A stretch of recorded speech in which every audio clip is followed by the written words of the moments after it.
আলা SSC pass করে বিরিয়ানি খাওয়াইছে আগামীতে কি পরীক্ষা দিন পাবো আসসালামু আলাইকুম এভরিওয়ান, কেমন আছেন? আশা করি আল্লাহর রহমতে আপনারা সবাই অনেক অনেক ভালো আছেন। তো বাড়িতে বসে সন্ধ্যার পরে একটু মোবাইল টিপতেছিলাম, তখনই হঠাৎ করে ফোনে একটা কল আসলো।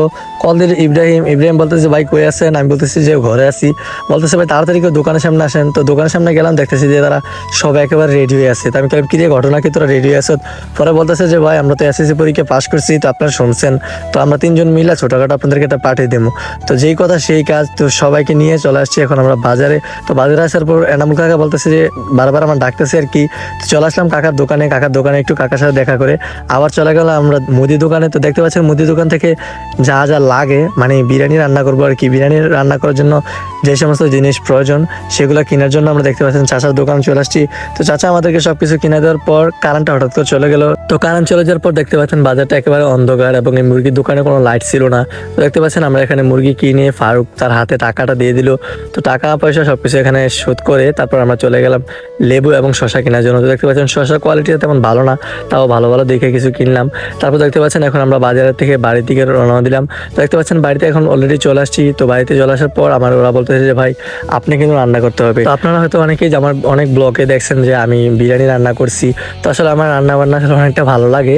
আমি এটা আসলে রান্না করেও তৃপ্তি পাই, যখন সবাই খেয়ে ভালো বলে তখন আমার অনেক ভালো লাগে। তো যাই হোক, ওরা যেহেতু বলছে তো আমিও আজকে রান্না করার জন্য চলে আসলাম। তো দেখতে পাচ্ছেন আমি এখানে মুরগির মাংসটাকে ভালোভাবে ম্যারিনেট করে দেখতে পাচ্ছেন আমাদের মাটির চুলার মধ্যে বসিয়ে দিলাম।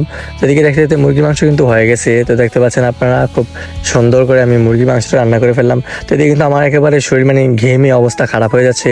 তারপর আমরা বিরিয়ানির যে পাত্রটাতে রান্না করব সেই পাত্রটা বসিয়ে দিলাম এবং তেল, তারপর যে যে প্রয়োজনীয় মশলাগুলো সব কিছু দিয়ে তারপর এখানে দেখতে পাচ্ছেন গরম পানি এবং চাউলগুলো সব কিছু কিন্তু দিয়ে দিচ্ছি এবং মাংসটাও মিক্স করে নিতেছি।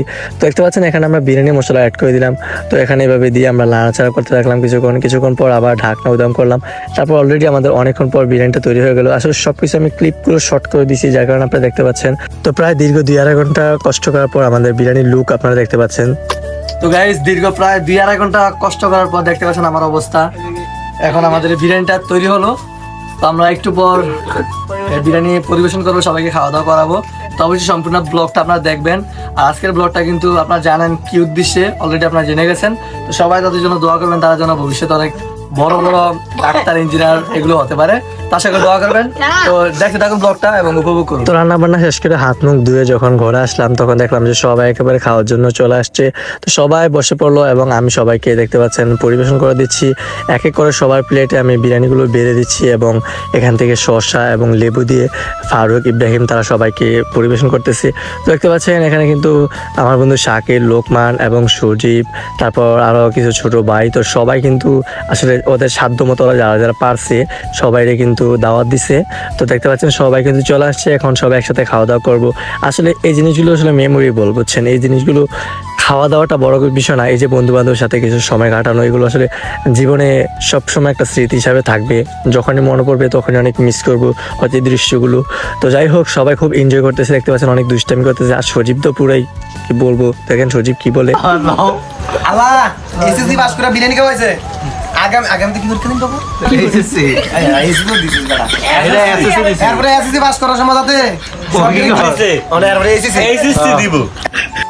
তো দেখতে পাচ্ছেন সবাই কিন্তু খুব আনন্দ করতে করতে খাচ্ছে। তো আমিও আমার প্লেটে কিছু বিরিয়ানি নিয়ে নিলাম খাওয়ার জন্য। তো দেখতে পাচ্ছেন আমিও খাচ্ছি এবং এদিকে সবাই খাচ্ছে। তো আমি বললাম যে ফারুক, তোমরা যে সবাইকে খাওয়াচ্ছ তোমাদের অনুভূতিটা কি?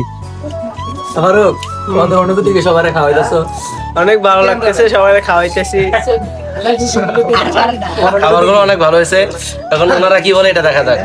আচ্ছা, সবার কাছে একটা জানতে চাচ্ছি যে খানাটা কেমন হয়েছে? একটা আরাম ভাই, খানা একটু মজা নেই। আচ্ছা, যদি না খাইয়া পেতেছ না খাইয়া পেতেছ? আমি 3 প্লেট খাইছি কিন্তু আরাম মজা নেই। আচ্ছা, আরাম মজা নেই, 3 প্লেট খাইলেছ। আর ভাগ্যবালা মুখা দুসরে 3 প্লেট খাইছি আর কি বলছি, ভাগ্যবালা মজাটা তো হয় নাই। এই আমার কথা তুই বল দিবি না। যাক, এই দেখতে পাচ্ছেন আমাদের অলরেডি শেষ সবকিছু। আলাদা বেশি হয়ে গেছে, শেষ করে দিস। আমরা দেখা হবে আবারও কোনো পরবর্তী কোনো ব্লগ ভিডিওতে বা অন্য কোনো ভিডিওতে। এক্সকিউজ মি হ্যালো কাকে নিশ্চয় আমার কাছে নিশ্চয়। তো গাইস, দেখলেন তো সজীবের দুষ্টামিগুলা। তো যাই হোক, এই ছিল আজকে ছোট্টখাটো ব্লগ ভিডিওটি কেমন লাগলো অবশ্যই লাইক কমেন্ট শেয়ার করে জানিয়ে দিবেন। তো ভালো থাকবেন, সুস্থ থাকবেন, আল্লাহ হাফেজ।